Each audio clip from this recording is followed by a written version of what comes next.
1993 সালের 21শে জুলাই, সেই ইতিহাস আমরা প্রত্যেকে জানি।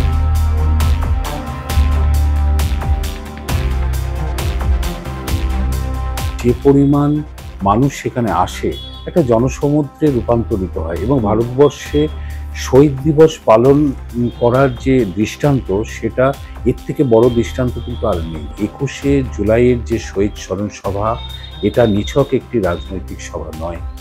এর সাথে এর একটা সামাজিক গুরুত্ব আছে এবং এর গণতান্ত্রিক ব্যবস্থায় এই 21শে জুলাই এটা একটা মাইলস্টোন হিসেবে চিহ্নিত হয়ে থাকবে। তো সেদিন তৎকালীন শাসক দলের মুখ্যমন্ত্রী জ্যোতি বসু সেদিন রাইটার্স বিল্ডিং এর মধ্যে ছিলেন এবং তিনি সেটাই দেখে হয়তো ভয় পেয়েছিলেন, আতঙ্কিত হয়ে পুলিশকে অর্ডার করেছিলেন গুলি চালাতে এবং পুলিশের গুলি চালানোর ফলে 13 জন তরতাজা যুবক সেদিন জীবন দিয়েছিল কলকাতার রাজপথে।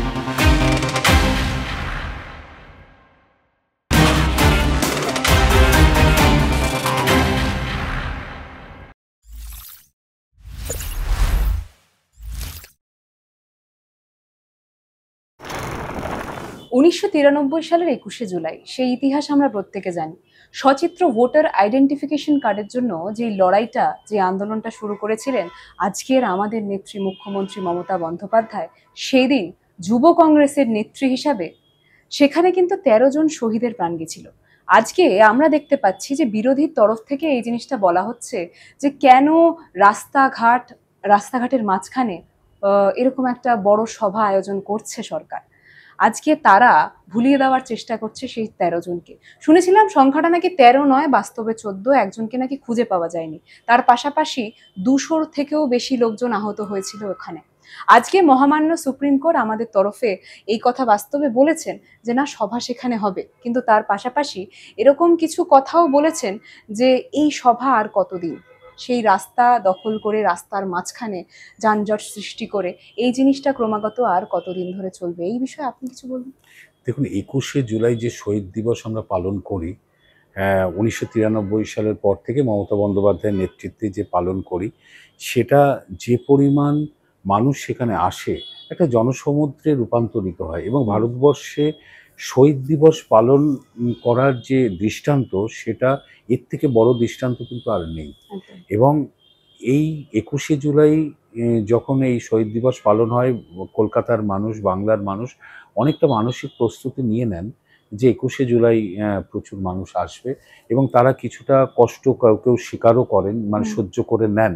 কিন্তু 21শে জুলাইয়ের প্রতি তাদের সমর্থন বাইরে থেকে সবারই থাকে। যারা আসে তারা তো থাকেই এবং বাইরের যারা আসে না তারাও 21শে জুলাইয়ের প্রতি তাদের মনের সমর্থন কিন্তু জানান।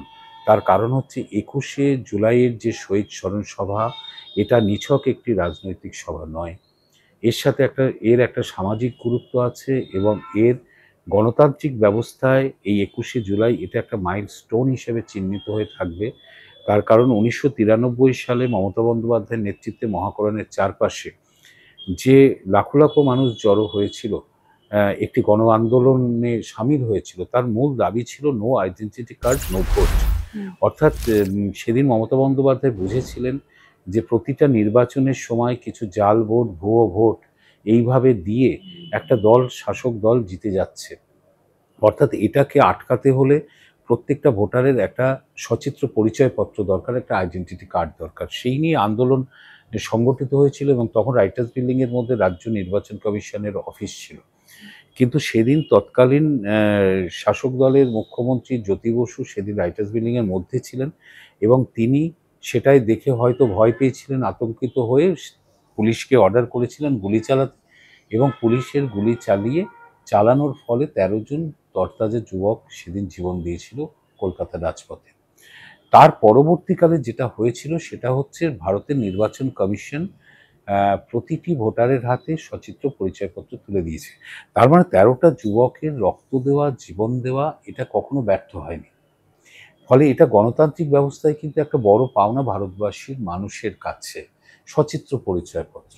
যেমন দেখবেন যে বাংলাদেশে যে ভাষা আন্দোলন হয়েছিল 21শে ফেব্রুয়ারি, সেই 21শে ফেব্রুয়ারি বাংলা ভাষার জন্য যে আন্দোলন, যে জীবন দেওয়া, সেটা ব্যর্থ হয়নি, আন্তর্জাতিক স্বীকৃতি পেয়েছে। তেমনি এই 21শে জুলাইটাও ঠিক সেই ধরনের একটি আন্দোলন যেটা একেবারে ভারতবর্ষের সর্বস্তরের গণতান্ত্রিক মানুষকে টাচ করে গিয়েছে। এটা শুধু তৃণমূল কংগ্রেসের একটা নিছক সভা নয়। ফলে মহামান্য আদালতে আমরা খেয়াল করছি যে এই কয়েক বছর ধরে বিরোধী দল থেকে অনবরত হাইকোর্টে যাচ্ছে তারা, যে ২১শে জুলাই স্মরণ সভাটা এখানে বন্ধ করা বন্ধ হোক। করা হোক। এবং মহামান্য আদালত সভা করাটা বাধা দেননি, আমরা এর জন্য কৃতজ্ঞ। কিন্তু পাশাপাশি যে প্রশ্ন সেখান থেকে উঠেছে যে মানুষের অসুবিধা তৈরি করে এই সভা কেন, আমার উত্তর হচ্ছে এটাই, মানুষের অসুবিধা, মানুষ এটাকে অসুবিধা বলে মনে করে না বাংলার মানুষ।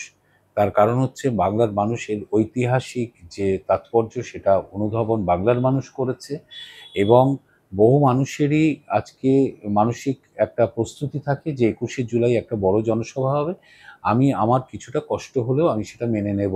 ফলে এই যে এত লাখো লাখো মানুষের সমর্থনে একটা সভা, সেখানে মানুষের অসুবিধা করে সভা, এটা ম্যাচ খায় বলে আমার মনে হয় না। আর শহীদ মিনারের সভা হোক আর ব্রিগেডের সভা হোক, কত মানুষ আসছে সেটা ফ্যাক্টর।